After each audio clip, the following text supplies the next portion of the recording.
روزہ رکھ کر بھی روزے کے مقصد سے ہم غافل ہیں، حالانکہ اللہ تبارک و تعالیٰ نے مقصد کیا بیان فرمایا، یا ایھا الذین آمنوا کتب علیکم الصیام کما کتب علی الذین من قبلکم لعلکم تتقون۔ اس آیت میں اللہ تبارک و تعالیٰ نے 3 چیزوں کو بیان فرمایا۔ آج افسوس اس بات کا ہے، نماز پڑھتے ہیں، نماز کے مقصد سے غافل ہیں، زکوٰۃ دیتے ہیں، زکوٰۃ کے مقصد سے غافل ہیں، قربانی کرتے ہیں، قربانی کے مقصد سے ہم غافل ہیں، حج کرتے ہیں، حج کے مقصد سے ہم غافل ہیں، اسی طرح روزہ رکھتے ہیں لیکن روزے کے مقصد سے ہم غافل ہیں۔ کہیں بھی دیکھ لیں ہمیں اسلامی احکامات کے اندر وہ حرارت نظر نہیں آتی۔ اسی کو تو کسی کہنے والے نے کہا تھا کہ رہ گئی رسم اذان روح بلالی نہ رہی، رہ گئی رسم اذان روح بلالی نہ رہی، فلسفہ تو رہ گیا تلقین غزالی نہ رہی۔ آج اللہ اکبر کی صدا پر بھی ہمارے دل تڑپتے نہیں ہیں۔ جو چیزیں ہمارے پاس وہ رسمی ہیں، اس کی وجہ کیا ہے؟ قرب قیامت کا دور چل رہا ہے۔ آپ سے سب نے جیسا کہ ارشاد فرمایا، سیاتی علی الناس زمان لا یبقى من الاسلام الا اسمہ ولا یبقى من القرآن الا رسمہ۔ ایک دور ایسا آئے گا کہ اس میں اسلام کا صرف نام رہ جائے گا اور قرآن رسم و رواج تک محدود ہو کر رہ جائے گا۔ آج صرف قرآن ہی نہیں، ہر عبادت رسم و رواج تک محدود ہو کر رہے گی۔ روزہ رکھ رہے ہیں، میں نے عرض کیا، لیکن روزے کے مقصد سے غافل ہیں۔ روزے کا مقصد کیا ہے؟ لعلکم تتقون۔ روزے کا مقصد ہے انسان کے اندر تقوی پیدا کرنا۔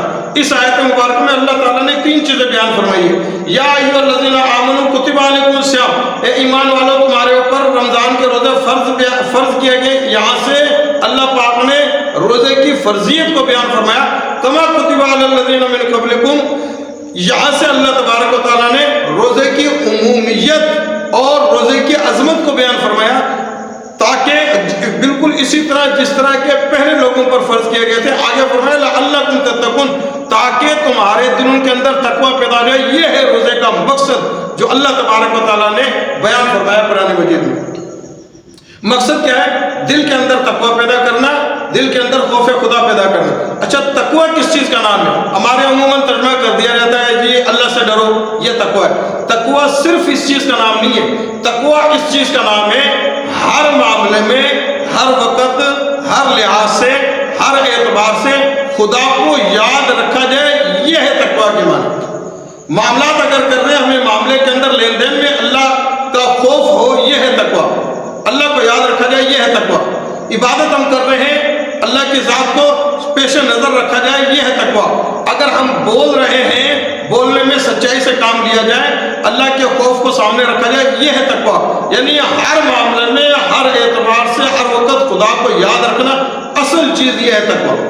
اور اسی کو احسان کہا گیا، جیسا کہ آپ صلی اللہ علیہ وسلم سے پوچھا، آپ صلی اللہ علیہ وسلم سے پوچھا گیا کہ اخبرنی عن الاحسان، یا رسول اللہ صلی اللہ علیہ وآلہ وسلم ہمیں احسان کے بارے میں بتائیے۔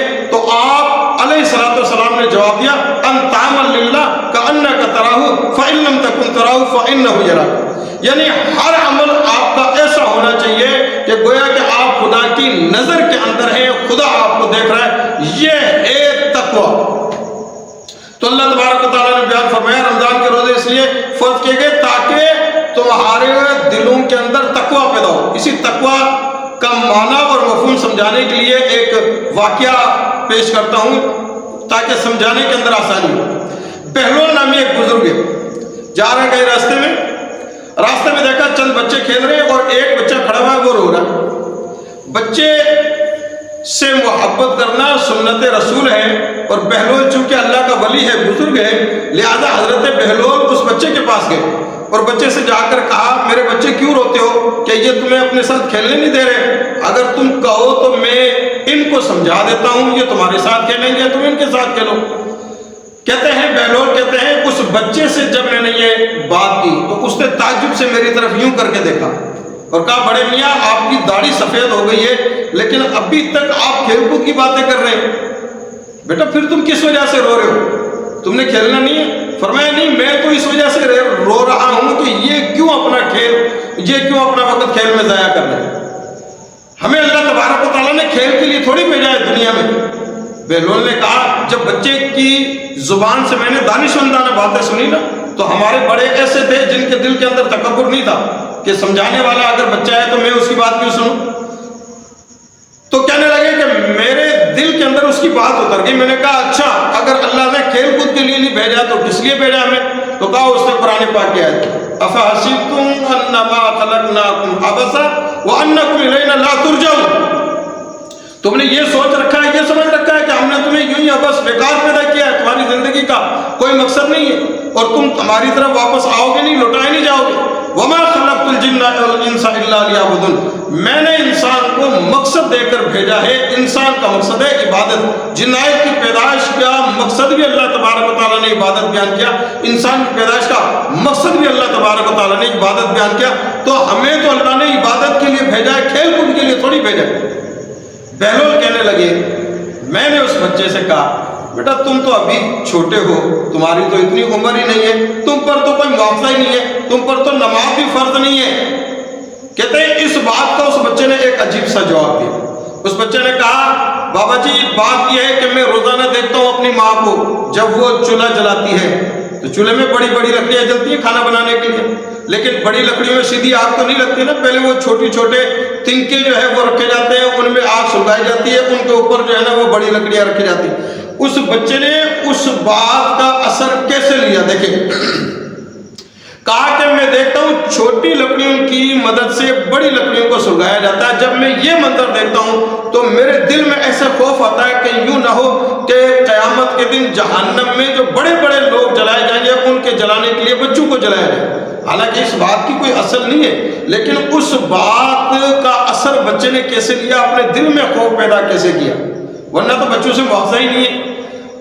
کہتے ہیں کہ یہ بات اس بچے نے کہی اور پھر قرآن پاک کی آیتیں اس نے پڑھنا شروع کی. میں اس کی بات سن رہا ہوں، سوچ رہا ہوں کہ اس بچے کی باتیں کتنی دانشمندانہ ہیں. کہاں چولہے میں جلائی جانے والی لکڑیاں اور کہاں جہنم کی آگ، کہاں وہ چھوٹی چھوٹی لکڑیاں، کہاں چھوٹے چھوٹے بچہ. اور یہ بچہ کس طریقے سے اپنے دل کے اندر خوف خدا لے کر بیٹھا ہوا. وہ قرآن پاک کی آیتیں پڑھتا گیا، میں سنتا گیا پڑھتا گیا. پھر اس بچے نے ایک چیخ ماری، بے ہوش ہو گیا. بہلول کہتے ہیں بچے نے میرے دل پہ کچھ ایسا اثر کر دیا تھا کہ اس کا سر میں نے اپنی گود میں رکھا، اپنے آستین سے اس کا چہرہ صاف کیا، اس پہ پانی کے چھینٹے مارے. جب ہوش آیا تو میں نے پوچھا بیٹا تم ہو کس خاندان سے؟ بہلول کہتے ہیں دل میں یہ بات جاگی، ذرا پوچھو تو صحیح کس خاندان سے تعلق رکھتا ہے. تو اس بچے نے جواب دیا میرا تعلق ہاشمی گھرانے سے ہے. تو میں نے ڈائریکٹ سیدھے میرے ہاتھ اٹھ گئے. میں نے کہا یا اللہ تیری شان، اس گھرانے کے معصوم بچوں کے دل کے اندر بھی تو نے اتنا خوف خدا کوٹ کوٹ کر بھر دیا. تو روزے کا اصل مقصد کیا ہے؟ خوف خدا دل کے اندر پیدا کرنا. روزہ رکھا ہوا جھوٹ بول رہے ہیں، روزہ رکھا ہوا ہے گالی گلوچ ہے، روزہ رکھا ہوا ہے لڑائی جھگڑا کر رہے ہیں، روزہ رکھا ہوا ہے گانے سن رہے ہیں، روزہ رکھا ہوا ہے بے حیائی کے کام ہو رہے ہیں، روزہ رکھا ہوا ہے اور جناب ناپ تول کے اندر ڈنڈی ماری جا رہی ہے. اس روزہ رکھنے کا فائدہ کیا؟ روزے کا تو مقصد ہی اللہ تبارک و تعالیٰ نے یہ رکھا لعلکم تتقون، تاکہ تمہارے دلوں میں تقویٰ پیدا ہو جائے، ڈر پیدا ہو جائے. روزے میں دیکھو کوئی چیز انسان کھاتا پیتا نہیں ہے، دل کے اندر یہ خوف ہوتا ہے بھئی اللہ کی طرف سے منع ہے. تو اللہ تبارک و تعالیٰ کہتے ہیں کہ یہی جو اثر یہ صبح سحری سے لے کر افطاری تک جو تمہارے دل میں ہوتا ہے، کوئی چیز کھاتے پیتے نہیں ہو، یہ جو اثر ہے، یہ جو سوچ ہے، یہ جو خیال ہے 12 مہینے ہونی چاہیے، ہر وقت ہونی چاہیے. روزے کے علاوہ بھی یہ سوچ ہونی چاہیے یہ کام حرام ہے، میں نے نہیں کرنا، میرا خدا مجھے دیکھ رہا ہے. جیسے روزے میں تم پانی نہیں پیتے ہو سوچ یہ ہوتی کہ اللہ دیکھ رہا ہے، منع ہے، ایسے روزے کے علاوہ بھی عام دنوں کے اندر بھی حرام چیزوں سے، حرام کاموں سے بچ جاؤ. اپنے آپ سے یہ کہو کہ میرا خدا مجھے دیکھ رہا ہے. یہ اللہ تبارک و تعالیٰ کی کتنی کرم نوازی ہے کہ ہم ناشکری پہ ناشکری کرتے ہیں، ناقدری پہ ناقدری کرتے ہیں، لیکن پھر بھی وہ اللہ ہم پر انعامات کی بارش کرتا رہتا ہے. کسی نے کیا خوب کہا کہ پتا پتا ہے الہی دم بدم تیرا، زمین تیری، فلک تیرا اور موجود و عدم تیرا، اور الہی جو تیرا کھا کر بھی کرے شکوہ تیرا، تعجب ہے کہ اس پر بھی رہے لطف و کرم تیرا.